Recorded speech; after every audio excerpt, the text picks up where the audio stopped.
जय हिंद साथियों, स्वागत है आपके सफलता mission and SMC Samastipur success maker club.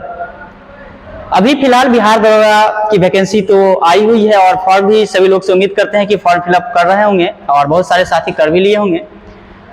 तो जैसा कि आप भी जानते होंगे कि बिहार दरोगा की अगर बात रही तो मैं भी 2 बार मेंस क्वालिफाई किया हूँ और हालांकि शरीर में कुछ प्रॉब्लम यानी कि पैर टूट जाने की वजह से फिजिकल नहीं दे पाया था। तो मैं आप लोग के साथ ये सोच रहा था कि अगर एग्जाम अभी फिलहाल बिहार दरोगा की वैकेंसी आई हुई है तो मैं आप लोग के साथ जुड़ करके जो भी टॉपिक इंपॉर्टेंट टॉपिक होंगे मैं आपको कराने का प्रयास करूंगा। और अगर बात रही अभी फिलहाल मैं पॉलिटी का कराने वाला हूं, मेरे ख्याल से पॉलिटी अगर 10 से 12 दिन आपका अगर आप मेरा क्लास देख लेते हैं तो पॉलिटी में जो भी प्रश्न आपसे पूछे जाएंगे मेरे ख्याल से आपको नहीं छूटेंगे। फिर हिस्ट्री भी हम करवाएंगे, ज्योग्राफी भी करवाएंगे। हर टॉपिक को मैं प्रयास करूंगा आपके साथ जुड़ करके आपको करवाने का। तो आपसे एक ही उम्मीद रहेगी कि वीडियो को शुरू से अंत तक जरूर देखने का प्रयास करिएगा। जो साथी नए होंगे चैनल को सब्सक्राइब एवं लाइक जरूर करिएगा। आज मैं फिलहाल अगर बात करता हूं संविधान सभा के बारे में बताऊंगा। संविधान सभा के साथ ही और सारे टॉपिक होंगे जो कि आप देखने का प्रयास करिएगा। नागरिकता भी होगी, संघ राज क्षेत्र होंगे। तो इन सारी टॉपिक को हम आज बताने का प्रयास करेंगे। इसी तरह आपका जो 10 दिन का क्लास चलेगा लगभग 2-3 टॉपिक करके हम डेली एक वीडियो बनाने का प्रयास करूंगा। तो शुरू से अंत तक आप वीडियो को जरूर देखिएगा। चलिए स्टार्ट करते हैं। सबसे पहले अगर हम बात करते हैं संविधान सभा की, देखिए मेरे दोस्त, मैं वही क्वेश्चंस आपके सामने लाऊंगा जो कि आपको एग्जाम में पूछा जाएगा। बेफालतू का कोई ऐसा क्वेश्चंस नहीं लाऊंगा जिससे कि आपको सिर्फ पढ़ें बाकी का काम नहीं आए। तो जो भी क्वेश्चंस है मैं सिलेक्टेड क्वेश्चन ही लेने का प्रयास किया हूं, तो आप चीजों को देखने का प्रयास करिएगा। चलिए आज हम बात करते हैं संविधान सभा के बारे में। और संविधान सभा के अगर हम बारे में बात करते हैं तो देखिए इससे जो भी क्वेश्चंस बनने वाले होंगे उसको हम देखते हैं। सबसे पहले कहा गया है प्रेम बिहारी रायजादा ने भारतीय संविधान को हाथ से लिखा। आपसे क्वेश्चन पूछा जाएगा संविधान को हाथ से किसके द्वारा लिखा गया था, तो आपका राइट आंसर क्या हो जाएगा? प्रेम बिहारी रायजादा। और ये कहीं दूसरे जगह के नहीं थे, ये अपने बिहार के ही थे। इसलिए आप बहुत ज्यादा ये क्वेश्चंस बनने का इंपॉर्टेंट क्वेश्चंस आने की संभावनाएं हो जाती है। चलिए आगे क्वेश्चन है, डॉक्टर भीमराव अंबेडकर ने संविधान सभा का प्रारूप तैयार किया। तो क्वेश्चन आपसे बनेगा संविधान सभा का प्रारूप किसके द्वारा तैयार किया गया था, तो आपका राइट आंसर क्या हो जाएगा? डॉक्टर भीमराव अंबेडकर इसका राइट आंसर हो जाएगा। फिर आगे क्वेश्चन से, डॉक्टर भीमराव अंबेडकर को भारतीय संविधान का जनक के रूप में जाना जाता है। क्वेश्चन क्या होगा? भारतीय संविधान सभा के जनक के रूप में किन्हें जाना जाता है, तो आपका राइट आंसर क्या बन जाएगा मेरे दोस्त? डॉक्टर भीमराव अंबेडकर। देखिए ये क्वेश्चंस हम आपके सामने लिख दिए हैं, आपका काम यही होगा देख करके चीजों को याद करना। तो आप कोशिश करें, जो क्वेश्चंस आप जानते हैं उसको तो ठीक है, और जो नहीं जानते होंगे कॉपी और कलम लेकर के लिखने का प्रयास करिएगा। चलिए आगे क्वेश्चन है, नंदलाल बोस ने संविधान पर चित्रकारी किए थे। यानी कि आपको क्वेश्चंस इस प्रकार से पूछा जा सकता है, संविधान जो बना था उस पर चित्रकारी या पृष्ठ सजाने का काम किसके द्वारा किया गया था, तो उसका राइट आंसर आपका हो जाएगा नंदलाल बोस के द्वारा ही किया गया था। चलिए आगे क्वेश्चन आपका है, संविधान को मूल रूप से अंग्रेजी भाषा में लिखा गया है। क्वेश्चन आपके आ सकता है संविधान जो लिखा गया था वो मूल रूप से किस भाषा में लिखा गया था। ऑप्शंस हो सकता है अंग्रेजी, हिंदी अथवा दोनों, या कई प्रकार के लैंग्वेज का आपको प्रयोग कर सकता है। तो आपको सिर्फ याद रखना है किस भाषा में मेरे दोस्त लिखा गया है, तो अंग्रेजी भाषा में लिखा गया है। चलिए आगे क्वेश्चन है, मूल संविधान को संसद के केंद्रीय कक्ष में रखा गया है। आपसे क्वेश्चन पूछा जाएगा जो संविधान बनके तैयार हुआ था उस संविधान को कहां रखा गया है, तो संसद के केंद्रीय कक्ष में रखा गया है। और आपसे ये भी क्वेश्चन पूछा जा सकता है किस गैस में रखा गया है, तो आप लिखने का प्रयास करिएगा हीलियम गैस में रखा गया है। तो दोस्त किस गैस में रखा गया है, तो हीलियम गैस में इसको रखा गया है, ये भी आप याद करने का प्रयास करिएगा। चलिए आगे क्वेश्चन से आपका आगे है संविधान सभा की पहली बैठक। अगर हम बात करते हैं संविधान सभा की पहली बैठक कब हुआ था, तो आपको लिखा गया है संविधान सभा की पहली बैठक 9 दिसंबर 1946 को। और इसका अस्थायी अध्यक्ष की बात करते हैं तो सच्चिदानंद सिन्हा के द्वारा किया गया। क्वेश्चन आपसे पूछा जा सकता है, इसमें 2 क्वेश्चन बन सकते हैं। पहला क्वेश्चन ये होगा संविधान सभा की पहली बैठक कब किया गया था, तो आपका राइट आंसर हो जाएगा 9 दिसंबर 1946 को हुआ था। आपसे क्वेश्चन ये भी पूछा जा सकता है संविधान सभा के पहले अस्थायी अध्यक्ष कौन हुए थे, तो आपका राइट आंसर हो जाएगा सच्चिदानंद सिन्हा हुए थे।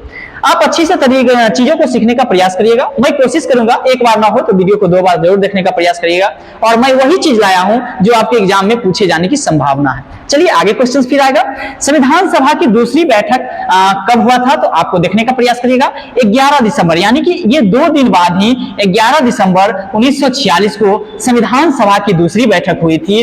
और इसका अस्थायी अध्यक्ष की बात करते हैं मेरे दोस्त, तो किन्हें बनाया गया था, डॉक्टर राजेंद्र प्रसाद को बनाया गया था। बहुत बार क्वेश्चन ये पूछा गया है, संविधान सभा के अस्थायी अध्यक्ष के रूप में किन्हें बनाया गया था, तो आपका राइट आंसर हो जाएगा डॉक्टर राजेंद्र प्रसाद को बनाया गया था। और संविधान सभा के पहले अस्थायी अध्यक्ष किन्हें बनाया गया था, तभी जस्ट मैंने प्रयास किया बताने का, सच्चिदानंद सिन्हा को बनाया गया था। चलिए आगे क्वेश्चन है, ये संविधान सभा से क्वेश्चन ही है और बहुत ही अच्छे लेवल का क्वेश्चन है। आगे क्वेश्चन है, 13 दिसंबर 1946 को जवाहरलाल नेहरू द्वारा संविधान सभा में उद्देश्य प्रस्ताव पेश किया गया था। आपसे क्वेश्चन ये पूछा जा सकता है, संविधान सभा में उद्देश्य प्रस्ताव कब पेश किया गया था, तो आपका राइट आंसर कब हो जाएगा, 13 दिसंबर 1946 को। कब मेरे दोस्त, 13 दिसंबर 1946 को संविधान सभा में उद्देश्य प्रस्ताव पेश किया गया था। और किनके द्वारा किया गया था, तो ये भी आपको नाम याद रखना है, जवाहरलाल नेहरू के द्वारा किया गया था। ये बहुत ही अच्छा क्वेश्चन है। आपसे क्वेश्चन फिर उद्देश्य प्रस्ताव के बारे में पूछा जाएगा।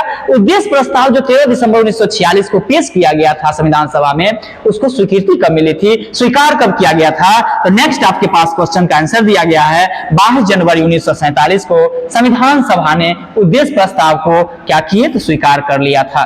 तो आप चीजों को देखने का प्रयास करिएगा, एक क्वेश्चन से रिलेटेड सारा क्वेश्चन इसमें लिखा गया है, आपका बस यही काम है कि आप चीजों को देखने का प्रयास करिए। चलिए हो गया उद्देश्य प्रस्ताव की मेरे दोस्त बात करते हैं, तो 13 दिसंबर 1946 को जवाहरलाल नेहरू के द्वारा संविधान सभा में उद्देश्य प्रस्ताव को पेश किया गया था।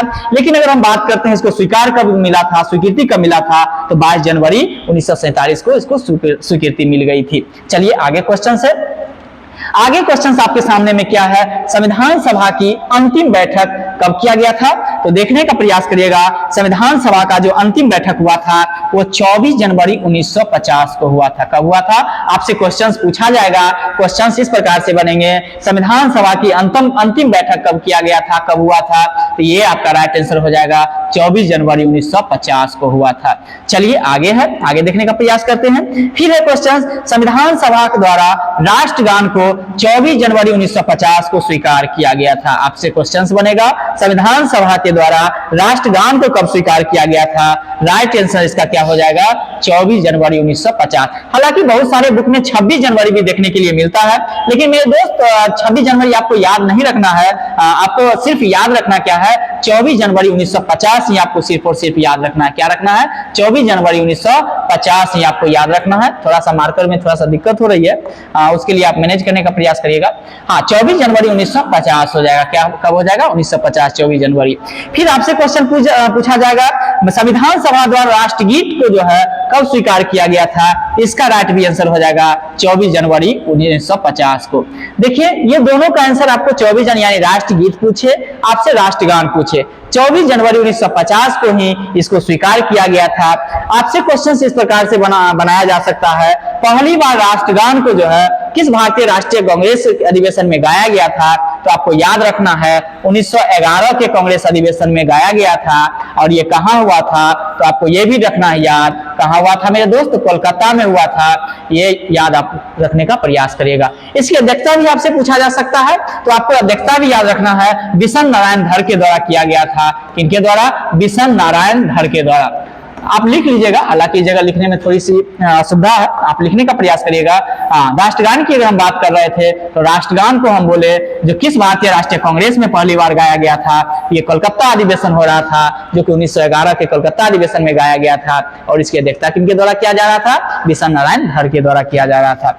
फिर आपसे क्वेश्चन ये पूछा जा सकता है, राष्ट्रगीत को सबसे पहले किस कांग्रेस अधिवेशन में गाया गया था, तो 1896 का ये भी कोलकाता अधिवेशन था।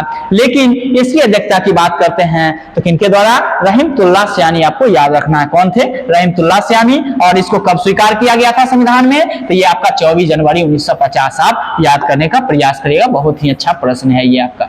चलिए आगे प्रश्न है, राजभाषा हिंदी को स्वीकार किया गया कब किया गया था, तो 24 सितंबर 1949 को किया गया था।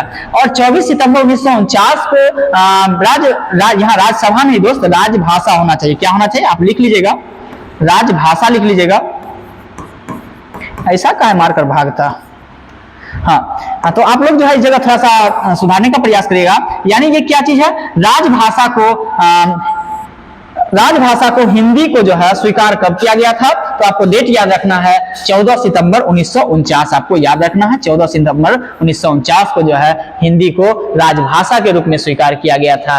और इसी के बदौलत आज जो हम लोग हिंदी दिवस, राष्ट्रीय हिंदी दिवस के रूप में मनाते हैं, वो कब मनाते हैं, तो 14 सितंबर को राष्ट्रीय हिंदी दिवस के रूप में मनाया जाता है। चलिए आगे क्वेश्चन है।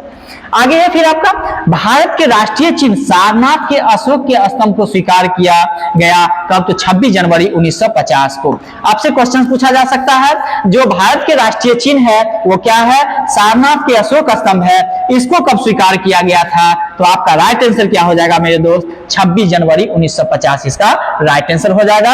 आप चीजों को याद करने का प्रयास करिएगा। ये सब क्वेश्चंस अगर आपके एग्जाम में छूट जाती है तो समझिए बिहार दरोगा के खास करके मेंस में आप फिलहाल बाहर हो ही जाइएगा। इसलिए छोटी छोटी चीज को आपको पकड़ बना के रखना है ताकि ऐसा क्वेश्चन आपसे पूछा जा रहा है एक भी क्वेश्चन को आप मिस ना करें।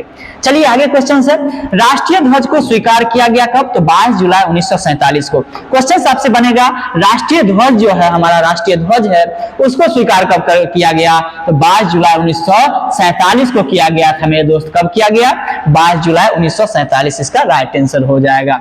फिर है राष्ट्रीय ध्वज का डिजाइन किसके द्वारा तैयार किया गया, तो आप देखने का प्रयास करिएगा।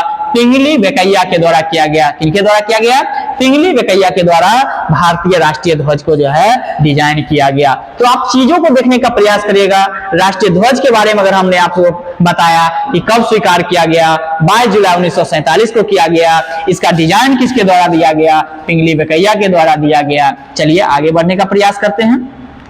अगर दोस्त वीडियो अच्छा लग रहा होगा तो आपसे एक ही उम्मीद है कि आप चैनल को लाइक एवं सब्सक्राइब जरूर करिए। आप यकीन मानिए मैं बिहार दरोगा के लिए जो भी टॉपिक में हमसे जहां तक जो संभव होगा मैं अपना स्वार्थ रूप से आपको देने का प्रयास करूंगा। तो आपसे एक ही उम्मीद है, चैनल को लाइक एवं सब्सक्राइब जरूर करिए, दोस्तों को पास शेयर करने का प्रयास करिएगा। चलिए आगे बढ़ते हैं। आगे है संविधान के संवैधानिक सलाहकार। अगर हम बात करते हैं किन्हें बनाया गया था, तो BN राव के द्वारा बनाया गया। BN राव को ही बनाया गया था। संविधान सभा के संवैधानिक सलाहकार की बात करते हैं मेरे दोस्त, BN राव के द्वारा बनाया गया। और इनका पूरा नाम बात करते हैं, बेनेगल नरसिंह राव इनका पूरा नाम है। कभी कभी आपसे पूछा जा सकता है इस क्वेश्चन को, BN राव का पूरा नाम क्या है, बेनेगल नरसिंह राव इनका पूरा नाम है। इसके बाद आगे क्वेश्चन है, 1946 में कैबिनेट मिशन योजना के अनुसार जुलाई 1946 में 296 सीटें के लिए चुनाव हुआ, जिसमें कांग्रेस ने 208 सीट पाई तथा मुस्लिम लीग ने 73 सीट मिली। जबकि कुल सीटों की संख्या की बात करते हैं मेरे दोस्त 289 सीट थे। कितना सीट थे, 289 सीट थे। बहुत अच्छा प्रश्न है। अगर हम बात करते हैं कैबिनेट मिशन योजना की, कैबिनेट मिशन योजना की अगर हम बात करते हैं कब ये आया, तो 1946 में आया। ये भी आपको क्वेश्चन पूछा जा सकता है। कैबिनेट मिशन योजना की बात करें कब हुआ, तो ये 1946 में हुआ। उसी जगह आपसे क्रिप्स मिशन आपसे पूछ दे तो उसको याद रखना है, 1942 याद रखना है। वही कैबिनेट मिशन योजना के अनुसार जुलाई 1946 में अगर हम बात करते हैं तो 296 सीट के लिए चुनाव हुआ था, लेकिन कांग्रेस के लिए 208 सीट पाई तथा मुस्लिम लीग की बात करते हैं मेरे दोस्त 43 सीट मिला। जबकि अगर हम बात करते हैं कुल सीटों की संख्या कितना था, तो 289 सीट था। इसके बाद और कुछ अन्य सीट में गया था, इस बात को आप याद रखने का प्रयास करिएगा। चलिए आगे बढ़ते हैं। संविधान सभा के सदस्यों का चुनाव अप्रत्यक्ष रूप से प्रांतीय संविधान द्वारा किया जाता है और 10 लाख की जनसंख्या पर एक सदस्य का चुनाव किया जाता है। यह भी बहुत अच्छा प्रश्न है। बात करें, आपसे क्वेश्चन पूछा जा सकता है संविधान सभा के सदस्यों का चुनाव किस प्रकार से हुआ था। आपसे पूछा जा सकता है जनसंख्या के आधार पर हुआ था या जमीन के आधार पर हुआ था, एरिया के हिसाब से हुआ था। ये क्वेश्चन आपको बहुत बार पूछा गया, किस आधार पर हुआ था, तो आपको याद रखना जनसंख्या के आधार पर हुआ था। वो भी जनसंख्या की बात करते हैं तो 10 लाख की जनसंख्या पर एक सदस्य को चुना जाता था। आप इस बात को याद करने का प्रयास करिएगा। चलिए उम्मीद करते हैं कि आप इस वीडियो को देख करके इंटरेस्ट महसूस करते होंगे और आप इसी तरह वीडियो को देखते रहें। हो सके कोशिश करिएगा जो भी है इससे पहले जो है सो आप इस वीडियो को देखने के बाद एक बार और बुक पढ़ने का प्रयास करिएगा, क्योंकि मैं भी ये बताऊंगा दोस्त, सिर्फ वीडियो देखने से आपकी सिलेक्शन नहीं हो जाएगी जब तक आप बुक को नहीं पढ़ेंगे। तो ये आपकी जरूरत है, आप इस चीज को पढ़ने का प्रयास करिएगा, लेकिन साथ में आप बुक भी पढ़ने का प्रयास करिएगा। फिर आगे क्वेश्चन है, संविधान सभा के कुल महिला सदस्य की संख्या मेरे दोस्त कितना थी? 15 थी। आपसे क्वेश्चन पूछा जाएगा संविधान सभा में कुल महिला सदस्य की संख्या कितनी थी? तो आपका 15 महिला सदस्य थी। इसके बाद आगे क्वेश्चन है, देखिए प्रारूप समिति, ड्राफ्टिंग कमेटी और मसौदा समिति या पांडुलेखन समिति। मेरे दोस्त प्रारूप समिति तो बहुत लोग सुने होंगे, ड्राफ्टिंग कमेटी के भी बहुत सुने होंगे, मसौदा समिति के बारे में भी सुने होंगे, लेकिन पांडुलेखन समिति के बारे में हालांकि मुझे लगता है बहुत सारे लोग सुने भी होंगे, नहीं भी सुने होंगे। तो ये सबका मीनिंग एक ही है। प्रारूप समिति पूछिए आपसे, कभी कभी प्रारूप समिति न पूछ करके आपसे ड्राफ्टिंग कमेटी पूछ दे, पांडुलेखन समिति पूछ दे या मसौदा समिति पूछ दे, तो ये भी आपको नहीं घबराना है। ये क्या था आखिर में? अगर हम बात करते हैं पांडुलेखन समिति हो या आपको प्रारूप समिति हो या ड्राफ्टिंग कमेटी हो या मसौदा समिति हो, इसका गठन की बात करते हैं मेरे दोस्त, 29 अगस्त 1947 को इसका गठन हुआ था। कब हुआ था? 29 अगस्त 1947 को गठन होता है। अगर हम बात करते हैं इसका उद्देश्य क्या रहा था, तो संविधान का ड्राफ्ट तैयार करना। देखिए मूल चीज यही चीज है आपका। अगर हम बात करते हैं उद्देश्य इसका क्या रहा था, तो आपका संविधान का ड्राफ्ट तैयार करना इसका मूल उद्देश्य रहा था। इसके बाद अगर हम बात करते हैं अध्यक्ष इनको बनाया गया था, तो भीमराव अंबेडकर को इनको अध्यक्ष बनाया गया था। एक सेकंड मेरे दोस्त,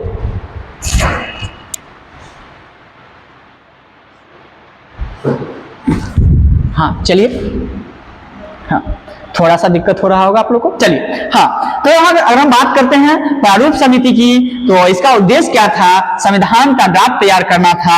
अगर हम बात करते हैं इनको अध्यक्ष किनको बनाया गया था, अध्यक्ष की बात करते हैं मेरे दोस्त, तो भीमराव अंबेडकर को अध्यक्ष बनाया गया था। इसके बाद अगर हम बात करते हैं इसमें टोटल मेंबर्स कितने थे, टोटल सदस्य की संख्या की अगर हम बात करते हैं तो टोटल 7 सदस्य थे। कितना सदस्य थे मेरे दोस्त? 7 सदस्य थे। इसमें टोटल मेंबर्स की अगर हम बात करते हैं, टोटल कितने मेंबर्स थे? 7 मेंबर्स थे। अगर हम बात करते हैं भीमराव अंबेडकर को, तभी जस्ट मैंने बताया ये अध्यक्षता ही किए थे। टोटल मेंबर्स कितना थे? 7 मेंबर्स थे। आपसे क्वेश्चन ऐसा पूछा जाएगा इनमें कौन कौन से मेंबर्स थे, या क्वेश्चन ऐसे भी पूछा जा सकता है मसौदा समिति हो या प्रारूप समिति हो या पांडुलेखन समिति हो, इसमें इनमें से कौन सा सदस्य नहीं थे। तो आप इन 7 को याद करने का मेरे दोस्त प्रयास करिएगा।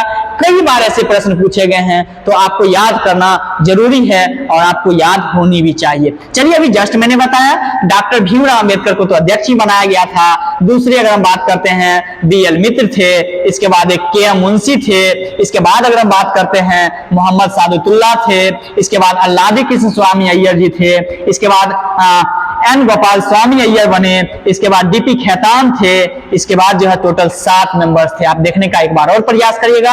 अगर हम पहली बात करें तो अध्यक्षता किनके द्वारा किया गया था? अध्यक्षता की जस्ट मैंने बताया भीमराव अंबेडकर के द्वारा ही अध्यक्षता किया गया था। अगर हम बात करते हैं बीएल मित्र थे, के एम मुंशी थे, मोहम्मद सादुल्लाह थे, इसके बाद कौन थे? अल्लादी कृष्ण स्वामी अय्यर जी थे, इसके बाद एन गोपाला स्वामी अय्यर थे, डीपी खेतान थे।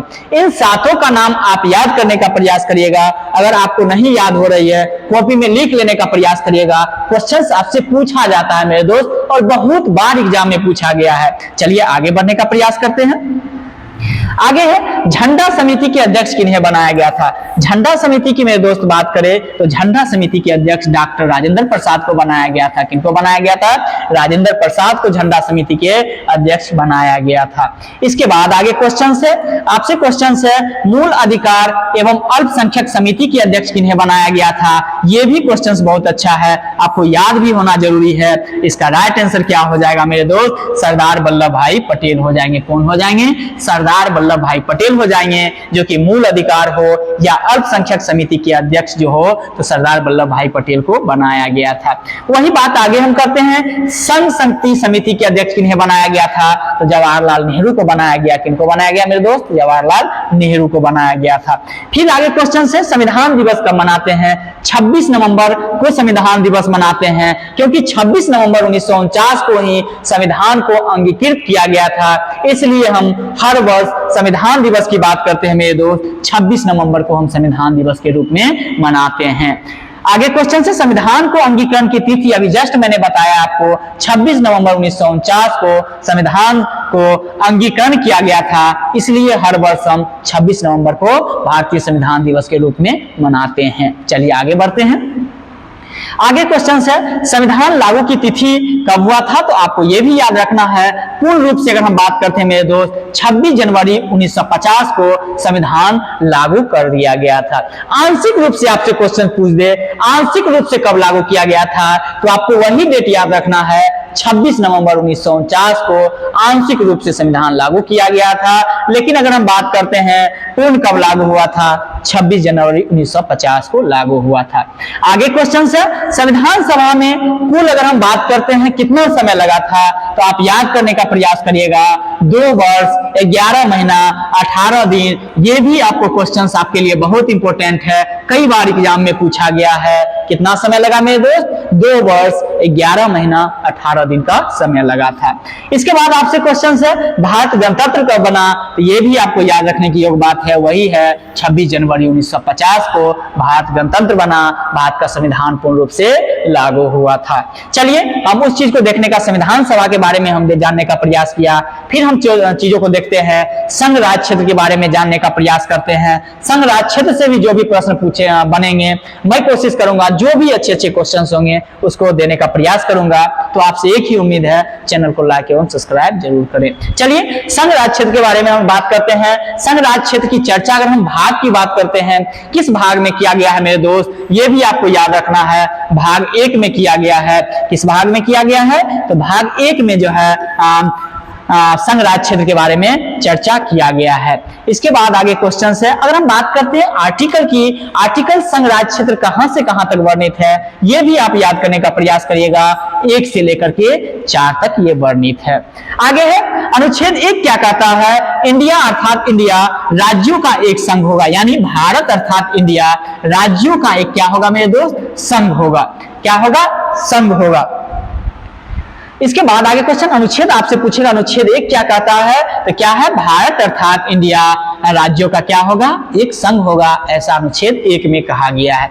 फिर आगे क्वेश्चन से आपका भारतीय संघ में 3 प्रकार के राज्य हैं, आपसे क्वेश्चंस बनेंगे भारतीय संघ में कितने प्रकार के राज्य की चर्चा किया गया है, आपको याद रखना है मेरे दोस्त, 3 प्रकार के राज्य की चर्चा किया गया है। वो कौन से राज्य क्षेत्र हैं, आप देखने का प्रयास करिएगा। राज्यों का राज्य क्षेत्र आ गया, केंद्र शासित क्षेत्र आ गया, अर्जित किए गए भूभाग आ गया। तो आप चीजों को देखने का प्रयास करिए। फिर अगर हम बात करते हैं आर्टिकल 2 की, अनुच्छेद 2 की, अनुच्छेद 2 क्या कहता है, इसमें सिर्फ कहा गया है नए राज्यों का प्रवेश या स्थापना की बात करता है अनुच्छेद 2 के अंतर्गत। फिर है यदि भारतीय संघ में, इस जगह संघ कर लीजिएगा, थोड़ा सा मिस्टेक हो गया प्रिंट में, यदि भारतीय संघ में नए राज्यों का शामिल करना हो तो यह कार्य संसद करती है। आपसे क्वेश्चंस पूछा जाएगा, यदि भारतीय संघ में नए राज्यों को शामिल करना है, यह काम किससे कौन कर सकता है, आपको ऑप्शंस रहेगा, भारत के प्रधानमंत्री, राष्ट्रपति, संसद, इस प्रकार से आपको ऑप्शंस रहेंगे। तो आपको सिर्फ और सिर्फ याद रखना है मेरे दोस्त, कौन कर सकते हैं, तो सांसद ही कर सकते हैं। कौन कर सकते हैं, सांसद ही कर सकते हैं। किस आर्टिकल पे प्रयोग करके, आर्टिकल 2 का प्रयोग करके। फिर आर्टिकल 3 की बात करते हैं मेरे दोस्त, आर्टिकल 3 में क्या कहा गया है, नए राज्यों का प्रवेश या स्थापना तथा वर्तमान राज्यों में नाम एवं सीमा में परिवर्तन, यानी कि ये किस अनुच्छेद में है, तो ये आपका अनुच्छेद 3 के अंतर्गत कहा गया है। नए राज्यों का प्रवेश या स्थापना हो या वर्तमान राज्यों का नाम परिवर्तन की बात करें या सीमा परिवर्तन की बात करें, ये अनुच्छेद 3 के अंतर्गत ऐसा कहा गया है। चलिए आगे देखते हैं। फिर किसी भी राज्यों के नाम और सीमा में परिवर्तन संसद कर सकती है, और ये भी क्वेश्चन आपके लिए बहुत इंपोर्टेंट है, किस बहुमत के द्वारा कर सकती है। आपको ऑप्शन रहेगा विशेष बहुमत, साधारण बहुमत। तो आप एक ही चीज को याद करने का प्रयास करिएगा, संसद तो कर सकती है लेकिन साधारण बहुमत के तहत ही कर सकती है, न कि विशेष बहुमत के तहत। चलिए चीजों को समझ गए होंगे, आगे बढ़ते हैं। आगे है भाषा के आधार पर राज्यों की मांग। चलिए, भाषा के आधार पर राज्यों की मांग की अगर हम बात करते हैं तो आप भी पढ़े होंगे, भाषा के आधार पर बनने वाला पहला राज्य कौन सा रहा मेरे दोस्त? आंध्र प्रदेश रहा। कौन सा रहा? तो आंध्र प्रदेश रहा है। वही बात करते हैं आंध्र प्रदेश का गठन का। आंध्र प्रदेश का गठन की बात करते हैं 1 अक्टूबर 1953 को हुआ था। कब हुआ था मेरे दोस्त? 1 अक्टूबर 1953 को आंध्र प्रदेश राज्य का गठन किया गया था। फिर है राज्य पुनर्गठन आयोग की बात करते हैं मेरे दोस्त, 1953 में बना था राज्य। आपसे क्वेश्चंस पूछा जा सकता है, राज्य पुनर्गठन आयोग का कब हुआ था? आपको याद रखना है मेरे दोस्त, 1953 को हुआ था। अगर हम बात करते हैं इसकी अध्यक्षता की अगर बात करते हैं फजल अली के द्वारा अध्यक्षता किया गया था। उसमें अगर मेंबर्स की बात करते हैं मेरे दोस्त, सदस्य की बात करते हैं, तो आप देख सकते हैं हृदय नाथ कुंजरू थे और के.एम. पनिक्कर थे। तो इन चीजों को आप याद करने का प्रयास करिएगा। पूछा जा सकता है राज्य पुनर्गठन आयोग की अध्यक्षता किनके द्वारा किया गया था? फजल अली के द्वारा अध्यक्षता किया गया था। इनके मेंबर्स में कौन कौन थे, सदस्य में कौन कौन थे? तो आप याद करिएगा हृदय नाथ कुंजरू थे एवं के.एम. मुंशी थे। चलिए आगे बढ़ते हैं। आगे आपसे क्वेश्चन है, राज्य पुनर्गठन अधिनियम की बात करते हैं मेरे दोस्त। 1956 के अनुसार भारतीय राज्यों को 4 श्रेणी ABCD को तोड़ दिया गया और तोड़कर 14 राज्य और 6 केंद्रशासित प्रदेश का निर्माण किया गया था। इससे क्वेश्चंस आपको ये बनेंगे, राज्य पुनर्गठन आयोग सबसे पहले आपसे पूछा जाएगा कब आया था, तो मैंने जस्ट बताने का प्रयास किया 1953 हो जाएगा। लेकिन आप इस चीज को याद रखने का प्रयास करिएगा, राज्य पुनर्गठन आयोग अधिनियम आपसे अगर पूछ दे तो आप याद रखिएगा 1956 में हुआ आया था ये अधिनियम। और इसके तहत अगर हम बात करते हैं 14 राज्यों का गठन किया गया। अगर हम यूटी की बात करते हैं तो 6 यूटी यानी 6 केंद्रशासित प्रदेश का जो है निर्माण हुआ था। इन चीजों को आप याद करने का प्रयास करिएगा। फिर आगे क्वेश्चन से आपसे जम्मू कश्मीर केंद्रशासित प्रदेश की बात करते हैं मेरे दोस्त, तो कब बना था ये? 5 अगस्त 2019 को जम्मू कश्मीर केंद्रशासित प्रदेश के रूप में अगर हम बात करते हैं कब बना था, तो 5 अगस्त 2019 को बना। वही बात करते हैं लद्दाख का जो है, लद्दाख एक यूटी के रूप में कब बना था? ये भी आपको उसी दिन बना था, यानी 5 अगस्त 2019 को ही बना था। अगर वर्तमान में यूटी की अगर हम बात करते हैं मेरे दोस्त, याद रखना है आपको यूटी टोटल कितना है मेरे दोस्त? तो 8 यूटी है वर्तमान में। अगर हम राज्य की बात करते हैं, स्टेट की बात करते हैं, तो कितना है वर्तमान में? 28 स्टेट है। और यूटी की बात करते हैं तो 8 यूटी है। चलिए, बहुत सारे दोस्त ये बोलेंगे सर बहुत छोटा छोटा क्वेश्चंस बता रहे हैं। देखिए मेरे दोस्त, जो भी क्वेश्चंस मैं आपको एग्जाम की तैयारी करा रहा हूं, ना कि आपको बहुत सारा हार्ड क्वेश्चन सोच रहा हूं जो आपको ऐसा क्वेश्चन दे दूं जो एग्जाम में ही ना आए। ये सब मैं ऐसा क्वेश्चंस बता रहा हूं कि एग्जाम कहीं ना कहीं एग्जाम में आया हुआ ही है और 100% संभावना बनती है कि इनसे आपको एग्जाम में क्वेश्चंस आएंगे ही। इसलिए चीजों को ध्यान से देखने का प्रयास करिएगा। जरूरी नहीं है कि कुछ से कुछ पढ़ लिए, बहुत सारा हार्ड क्वेश्चन ही पढ़ लिए, पता चला एग्जाम में आया ही नहीं, तो पढ़ने से क्या फायदा रहा। जहां तक जो मेरा अनुभव रहा है मैं उस पर आपको तैयारी करवाने का प्रयास करता हूं। तो आप लोग से उम्मीद है इस चीजों को आप ध्यान देने का प्रयास करें। चलिए आगे क्वेश्चन से, फिर तेलंगाना राज्य कब बना था? तो आप याद रखिएगा 2 जून 2014 को तेलंगाना राज्य का गठन किया गया था। कब? तो 2 जून 2014 को। वही आपसे क्वेश्चन पूछा जाएगा छत्तीसगढ़ राज्य कब बना था? 1 नवंबर 2000 को छत्तीसगढ़ राज्य का निर्माण हुआ। उत्तराखंड राज्य का निर्माण कब हुआ था? 9 नवंबर 2000 को हुआ था। फिर झारखंड की बात करते हैं तो 15 नवंबर 2000 को झारखंड राज्य का गठन किया गया था। वही अगर हम बात करते हैं गोवा, दमन और दीव की अगर हम बात करते हैं मेरे दोस्त, गोवा, दमन और दीव की अगर हम बात करते हैं तो देखिएगा सबसे पहले गोवा था, दमन दीव था और दादर नगर हवेली की बात करते हैं तो ये सबसे पहले जो हुआ करता था पुर्तगालियों के क्षेत्राधिकरण में ये आते थे। लेकिन 1961 में ये तीनों यानी गोवा हो गया, दमन दीव हो गया और दादर नगर हवेली हो गया। 1961 में तीनों क्षेत्र जो है भारत में शामिल हुए थे। कब हुए थे मेरे दोस्त? 1961 में। कौन कौन थे? एक तो गोवा थे, दमन दीव थे